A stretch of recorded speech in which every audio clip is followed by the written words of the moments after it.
চা বোর্ডের নীতি নিয়ম ভঙ্গের অভিযোগ বন্ধ চড়াইদেওয়ে দুটি চা বাগানের ফ্যাক্টরি বোর্ডের অভিযোগ চা উৎপাদন গাফিলতি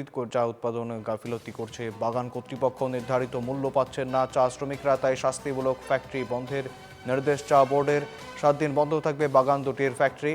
গোটা অসমে এখনো পর্যন্ত এই ধরনের 8টি চা বাগানকে শোকজ করেছে চা বোর্ড তার মধ্যে দুটি চড়াইদেওয়ে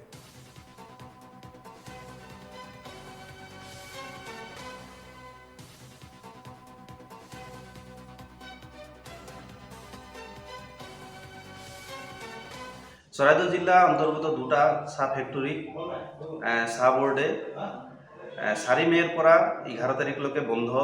কৰাৰ ব্যৱস্থা কৰিছে আৰু বন্ধ কৰাৰ একমাত্ৰ কাৰণটো হ'ল তেওঁলোকে যি টি মনিটৰিং এক্ট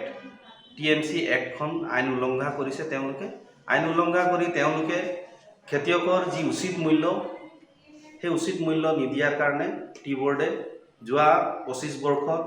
তেওঁলোকে বহু ফেক্টৰীয়ে অকল সেই দুখন বুলিয়ে নহয় বহু ফেক্টৰীয়ে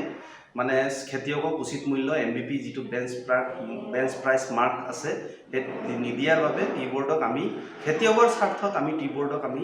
জনাইছিলোঁ আৰু তেওঁলোকে আমাৰ প্ৰতি সন্মান জনাই বৰ্তমান যি ব্যৱস্থা লৈছিলে তেওঁলোকে নটিচ কৰিছিলে সকলো প্ৰায় ফেক্টৰীক নটিচ কৰিছিলে তাৰে ভিতৰত যিকেইজনে হিয়াৰিঙত নগ'ল বা তেওঁলোকে উপযুক্তভাৱে তথ্য দিব নোৱাৰিলে তাৰে চৰাইদেউ জিলাত দুখন ফেক্টৰী গৌতম টি ফেক্টৰী আৰু সুন্দৰপুৰ টি ফেক্টৰীক এটা ব্যৱস্থা লৈছে যে 4 মে'ৰ পৰা 11 তাৰিখলৈকে তেওঁলোকে পাত মেনুফেকচাৰিং কৰিব নোৱাৰিব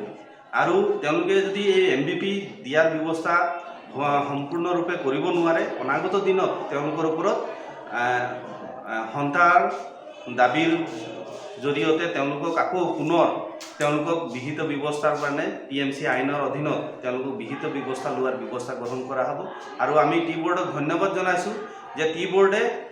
খেতিয়কৰ স্বাৰ্থত তেওঁলোকে যে খেতিয়কে উচিত মূল্য পাব লাগে তাৰ কাৰণে এটা ব্যৱস্থা লৈছে।